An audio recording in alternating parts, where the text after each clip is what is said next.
My name's Amanda, and I've always felt like life handed me the short end of the stick. Growing up, my parents made it painfully clear that my older sister Rachel was their favorite. She's 4 years older than me, and from as early as I can remember, everything revolved around her. If she told my parents I did something wrong, even if it was a blatant lie, they believed her without question. I could be sitting quietly reading a book, and she'd accuse me of taking her stuff, and suddenly I'd be grounded. Birthdays were the worst. Mine never felt like they were mine. Rachel didn't just overshadow me. She took over everything. Every year the cake would be her favorite flavor, always chocolate, despite the fact that I hated it. I remember one year when I begged for a vanilla cake with strawberry frosting. My mom nodded like she was actually listening. But when the big day came, there was Rachel, cutting herself a massive slice of her favorite chocolate cake.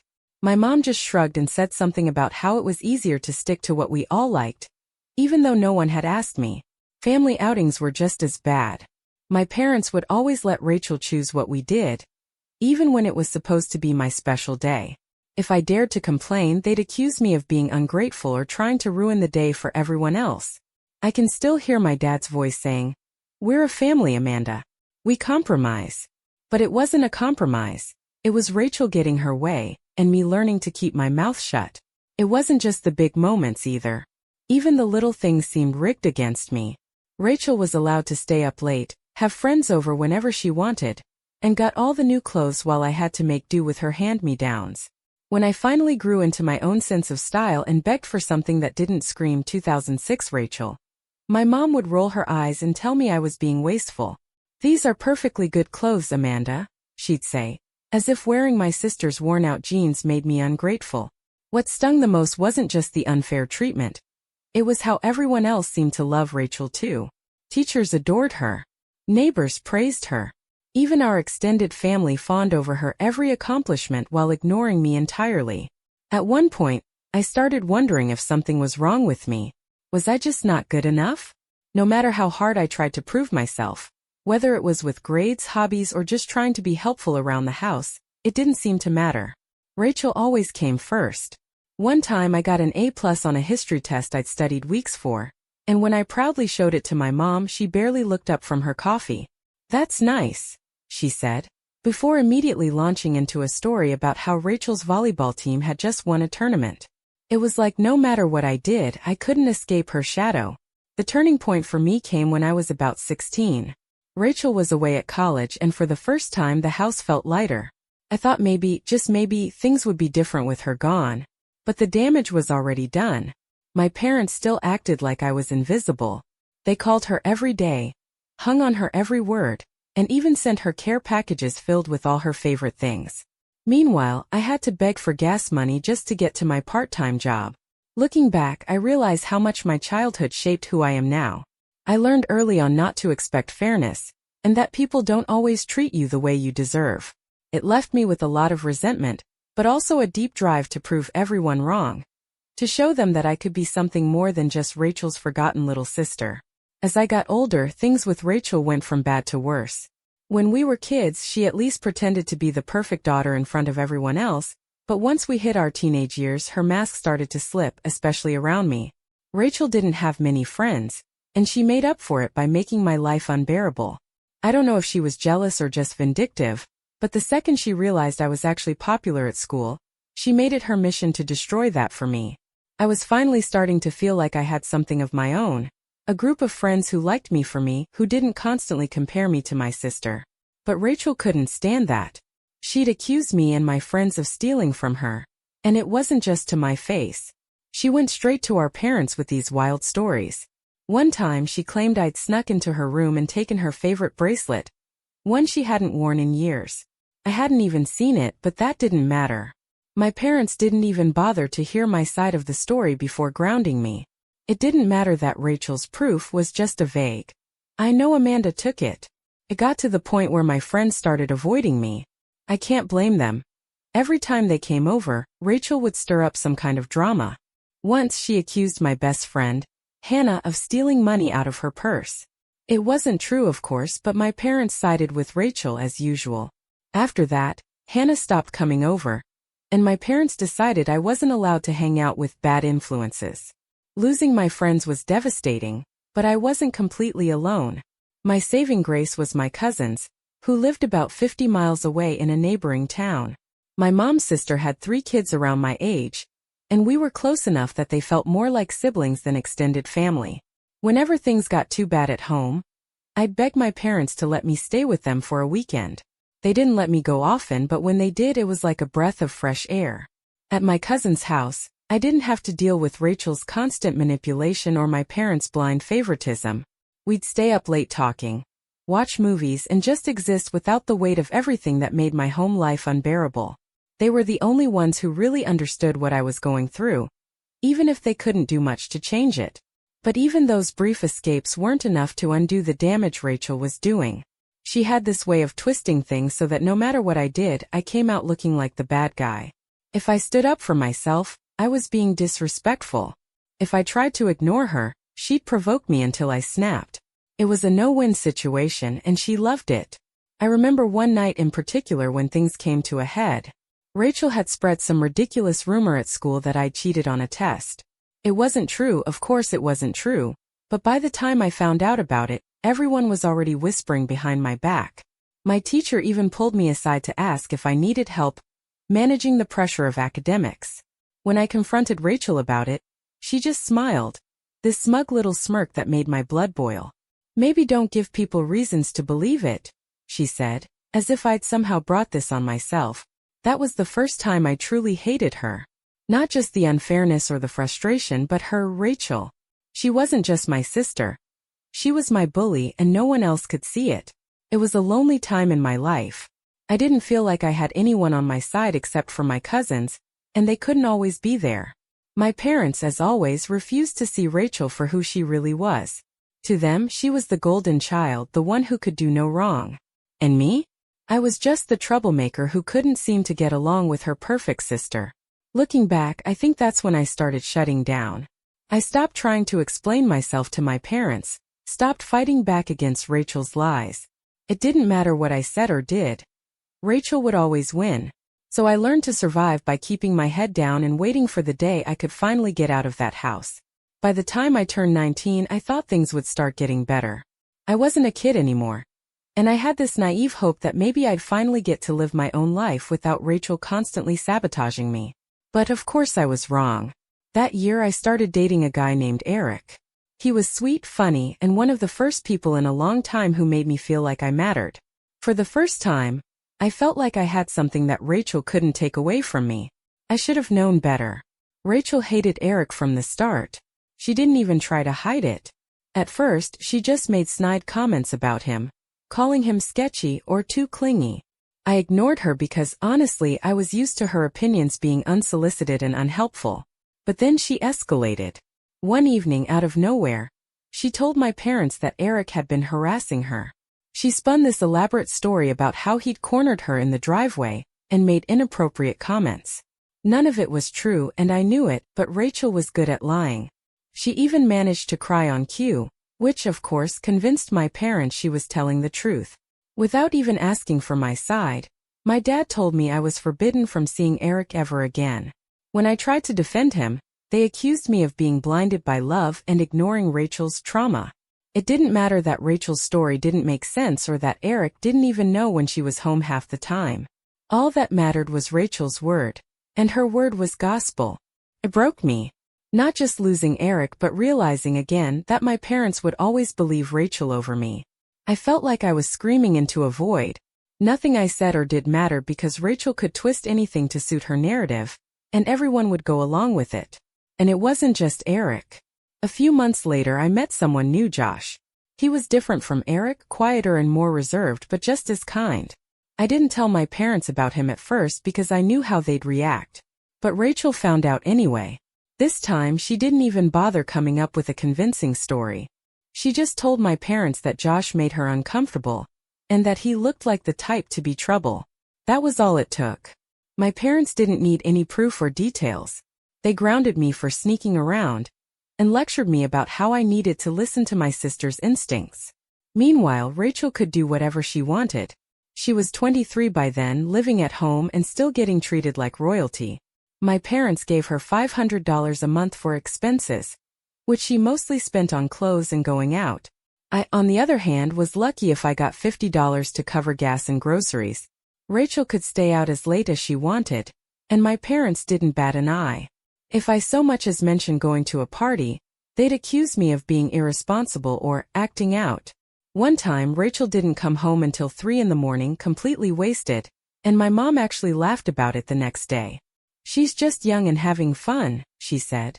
When I pointed out the double standard, my mom glared at me and said, "You're not Rachel." That one sentence summed up my entire life. I wasn't Rachel, and because of that I wasn't good enough. I tried to save up money to move out, but it was nearly impossible. Between my part-time job and the bare minimum my parents gave me, I could barely afford to put gas in my car, let alone save for an apartment. Rachel, on the other hand, had everything handed to her on a silver platter. She didn't even work, but my parents still acted like she was this incredibly accomplished adult. The worst part was that Rachel seemed to enjoy it. She knew she was their favorite, and she used it against me every chance she got. It wasn't enough for her to have everything. She had to make sure I had nothing. Looking back, I don't know how I made it through those years without completely losing my mind. I was trapped in a cycle I couldn't escape. My parents controlled every aspect of my life. Rachel sabotaged anything good I managed to find, and I was powerless to change any of it. But even then I refused to give up. I didn't know how I was going to get out, but I swore to myself that I would. Someday I'd have a life that Rachel couldn't touch. A life where I wasn't constantly fighting to be seen or heard. I just didn't realize how much worse things would have to get before I got there. When Rachel graduated from high school, it was like the second coming of royalty in our house. My parents threw this massive party for her, balloons, catered food, decorations, the works. It didn't matter that her grades were terrible and she barely scraped by to graduate. To them, she was still the golden child. I remember sitting at the table, listening to them gush about how bright her future was. Even though she was heading to a mediocre university that would accept just about anyone with a pulse. What blew my mind wasn't just the celebration. It was how much my parents spent on her. Rachel's tuition alone was over $60,000 a year, and that didn't even include the monthly allowance they gave her, the money for textbooks, or the new car they bought her as a graduation gift. I don't think she worked a single day in her life while she was in college. Everything she wanted, my parents handed to her on a silver platter. When it came time for me to start thinking about college, I wasn't expecting much. By that point, I'd already accepted that Rachel and I were playing by completely different rules. But even with my low expectations, the reality was still a slap in the face. At dinner one night, I brought up my plans to start applying to universities. I'd been working hard to keep my grades up, and was already looking into scholarships. My parents just glanced at each other and then my dad said, "You know we can't afford to send you to college, Amanda." I felt like the floor had been ripped out from under me. They just spent a fortune on Rachel, and now there was suddenly no money for me? I asked how that could be possible and my mom just shrugged. "We did what we could for Rachel," she said, as if that made it okay. "If you want to go to college, you're going to have to figure it out on your own." I couldn't believe it. All those years of watching Rachel get everything she wanted, and now I was being told I'd have to work after school just to have a shot at furthering my education. But I wasn't about to let them stop me. I knew they wouldn't help me, so I took matters into my own hands. I spent hours researching scholarships, writing essays, and preparing for interviews. I worked twice as hard because I knew I didn't have a safety net. When I finally got the letter saying I'd earned a full scholarship to a good university, I couldn't stop crying. It felt like the first time in my life that my hard work had actually paid off. I'd done it on my own, without my parents, without Rachel, without anyone handing me anything. To make sure they couldn't interfere, I posted about it on social media as soon as I was accepted. I wanted everyone, family, friends, even acquaintances, to see what I'd accomplished. My parents couldn't exactly backtrack and try to stop me after that. They didn't say much when I told them I'd be leaving for college in the fall. My mom just nodded like it was no big deal, and my dad mumbled something about how I'd always been independent. Rachel, of course, barely acknowledged it. I think she was annoyed that I'd managed to succeed without any help. Leaving for college felt like a victory, but it was bittersweet. As much as I wanted to escape, there was still a part of me that wanted my parents to care, to at least pretend to be proud of me. But I knew better by then. They'd made it clear that Rachel was the only one who mattered to them, and nothing I did was going to change that.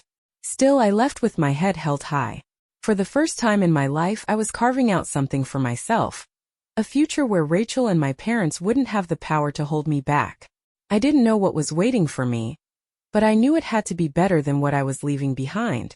A few years into college, I met Brian. I wasn't looking for anything serious at the time, but he walked into my life and completely changed everything. Brian was the opposite of me in so many ways. Where I was quiet and used to keeping my head down, he was bold, decisive, and unafraid to stand up for what he believed in. He had this magnetic confidence that drew me in, but what really got me was his kindness. He treated everyone, me included, with a level of respect and fairness I wasn't used to. We started dating, and it wasn't long before I realized he was the person I wanted to spend my life with. For the first time, I felt like I had someone who truly saw me, who understood me without me having to explain myself. Felt safe. When Brian proposed, it was one of the happiest moments of my life. We started planning the wedding together, and while there were plenty of decisions to make, one thing was obvious. We'd have the wedding in my hometown. Most of my family lived there, and as much as I wanted to avoid the baggage that came with being around them, I knew it would make things easier for the people I cared about. The trouble started when my parents invited us over for dinner to meet Brian and discuss wedding plans. I was nervous about the whole thing because, well, my parents aren't exactly warm or easygoing. But Brian, ever the optimist, reassured me it would be fine. "They're your family," he said with a smile. "They'll want to be part of this." The dinner started off civil enough, awkward but civil. My parents asked Brian the usual questions about his job, his family, and how we'd met. Rachel wasn't there, thank God, so it felt like maybe, just maybe, this wouldn't be a complete disaster. Then my mom dropped the bombshell. "We've been thinking," she said, smiling that tight, fake smile of hers. "We'd like to pay for the wedding." I was stunned. They hadn't lifted a finger to help me with anything since I was a kid. And now they were offering to foot the bill for one of the most expensive events of my life? I should have known there was a catch. My dad cleared his throat and added, "There's just one thing we'd like in return." I should have seen it coming. I should have. But nothing could have prepared me for what my mom said next. "Rachel needs to walk down the aisle first, in her wedding dress." For a moment I thought I'd misheard. I stared at her, waiting for her to laugh or say she was joking, but she didn't. She just sat there, perfectly serious, like what she just suggested was the most normal thing in the world. "Excuse me," I finally managed to say. "It's only fair," my mom said, as if that explained anything. "She's older than you, and it's traditional for the oldest daughter to marry first." Brian looked as stunned as I felt.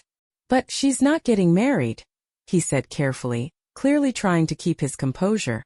My dad shrugged. "She hasn't had the opportunity yet. This would be a nice gesture, Amanda. She's always been there for you." I couldn't believe what I was hearing. Always been there for me? Rachel had spent her entire life making mine miserable, and now they wanted me to let her steal the spotlight at my wedding? "She can't walk down the aisle at someone else's wedding," I said, my voice shaking. "That's ridiculous." My mom's expression hardened. "We're offering to pay, Amanda. It's a generous offer, and you're being ungrateful. Rachel's your sister. Family comes first." I turned to Brian, desperate for support, but he was already way ahead of me. "With all due respect," he said firmly, "this is Amanda's wedding, not Rachel's. If she doesn't want that, then it's not happening." For a moment no one spoke. My mom's face went red, and my dad looked like he was about to argue, but Brian didn't flinch. He just sat there, calm and steady, his hand resting reassuringly on mine. Eventually my mom sighed dramatically. "Fine," she said, her tone icy. "If you want to handle everything yourselves, then go ahead. But don't come crying to us when you can't afford it." The rest of the evening was tense, to say the least. When we finally left, I felt like I could breathe again for the first time in hours. On the drive home, Brian squeezed my hand and said, "We'll figure it out, Amanda. We don't need their money." And he was right. It wasn't going to be easy, but I knew we'd make it work. What mattered was that the wedding was about us, not Rachel, not my parents, just us. Still, I couldn't shake the bitterness of it all. Even when it was supposed to be my moment, Rachel somehow managed to overshadow me. It felt like a cruel joke, But I was determined not to let her ruin this for me. Not this time. When Brian first suggested agreeing to my parents' outrageous condition, I thought he'd lost his mind. The idea of Rachel walking down the aisle, at my wedding in a wedding dress, made my stomach churn. But then Brian smirked. That mischievous glint in his eye I'd come to recognize as a sign he was up to something. "Let's play along," he said, his voice calm but deliberate. "Let them think they're getting their way. We'll invite them into the planning process. And make sure they foot the bill for everything." At first I wasn't sure. The thought of Rachel and my parents being involved in my wedding at all felt like inviting disaster. But the more Brian explained his plan, the more it made sense. He wasn't just talking about taking their money. He was talking about getting a little payback. For years, they'd put Rachel first, spent thousands on her life while I struggled to scrape by. Now they wanted to use my wedding as another opportunity to put her on a pedestal? Fine. But they'd pay for it. Literally.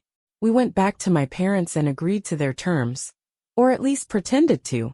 "If you're willing to pay for the wedding," I told them, forcing a smile, "we'd love for you to be part of the planning process." They looked so smug, so self-satisfied, that I almost couldn't keep a straight face. From then on, every decision we made came with a twist. When it came time to choose the menu, we started by suggesting the cheapest option. A simple buffet that was more than reasonable for the size of our guest list. Rachel, predictably, wrinkled her nose in disgust. "You can't serve that at a wedding," she said, turning to our parents for backup. "What will people think?" I shrugged and said, "We're fine with it, but if you want something nicer." Of course, Rachel pushed for the most expensive option. A full-plated dinner with gourmet dishes that cost $300 per person. My parents didn't even blink before agreeing to pay for it. Next came the flowers. I'd already found a florist who could do beautiful arrangements on a budget, but Rachel insisted we needed extravagance.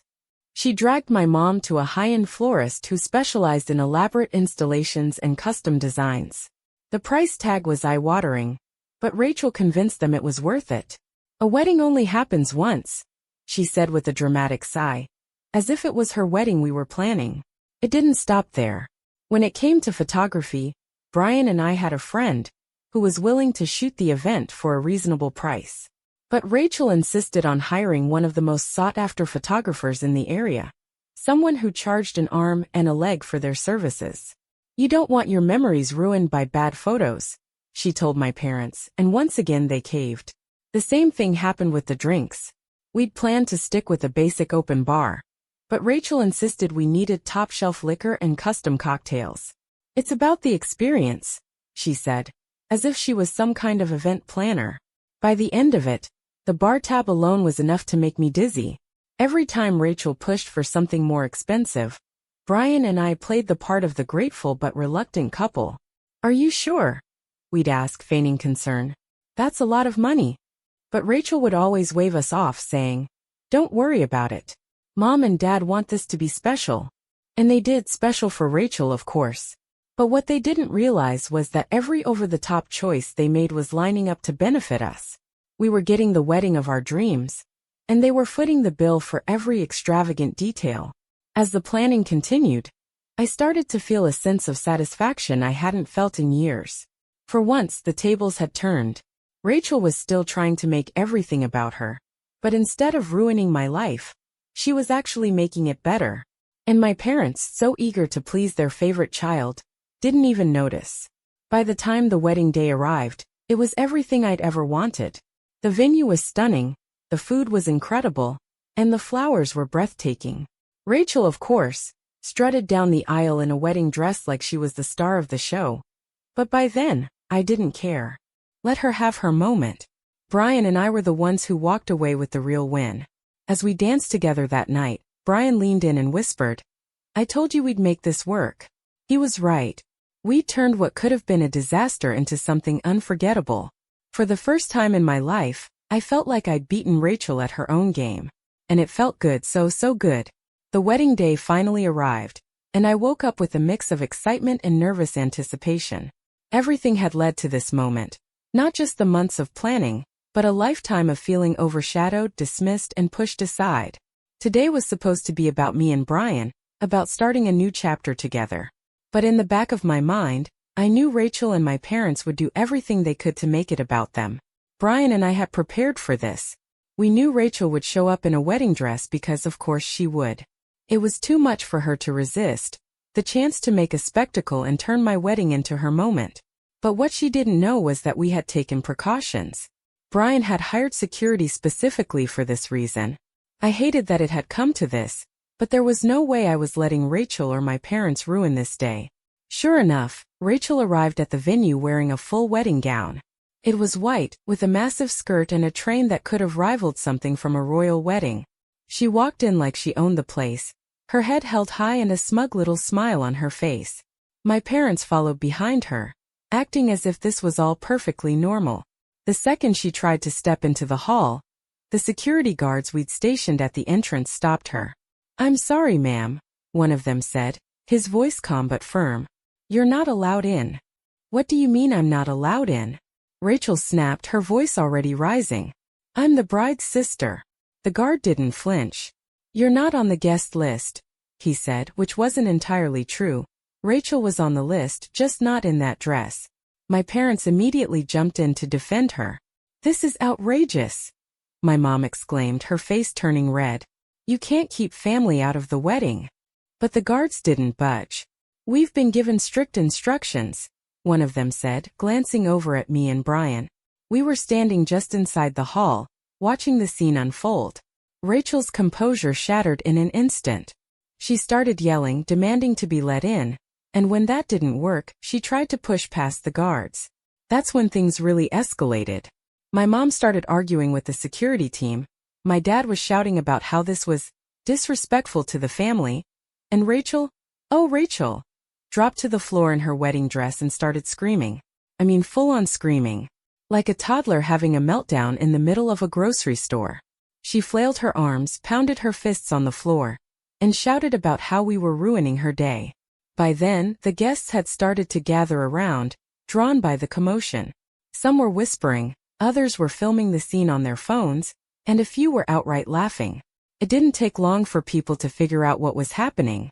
"They wanted the sister to walk down the aisle in a wedding dress?" someone muttered behind me, their tone dripping with disbelief. "This is insane," another guest said, holding up their phone to record the chaos. As the realization spread, the mood of the crowd shifted from confusion to outrage. People started murmuring about how inappropriate it was, how humiliating it must be for me. But I wasn't humiliated, not this time. For the first time in my life, the spotlight wasn't on Rachel because of something she'd taken from me. It was on her because of her own actions, her own selfishness and inability to accept that this wasn't about her. My parents didn't look much better. They were trying to save face, insisting that this was all a misunderstanding, but no one was buying it. Brian stood beside me, his hand on the small of my back, steady and reassuring. "Are you okay?" he asked quietly. I nodded. "I'm more than okay," I said. And I meant it. Watching Rachel and my parents implode in front of everyone was cathartic in a way I didn't know I needed. Eventually, the security team escorted Rachel and my parents out of the venue. She was still screaming as they dragged her outside, her voice echoing through the hallway. My mom tried one last time to guilt me, shouting, "How could you do this to your family?" But I didn't respond. I didn't need to. Once they were gone, the atmosphere in the hall shifted. The guests, who had been watching with a mix of shock and morbid fascination, turned their attention back to me and Brian. There was an awkward pause, and then someone started clapping.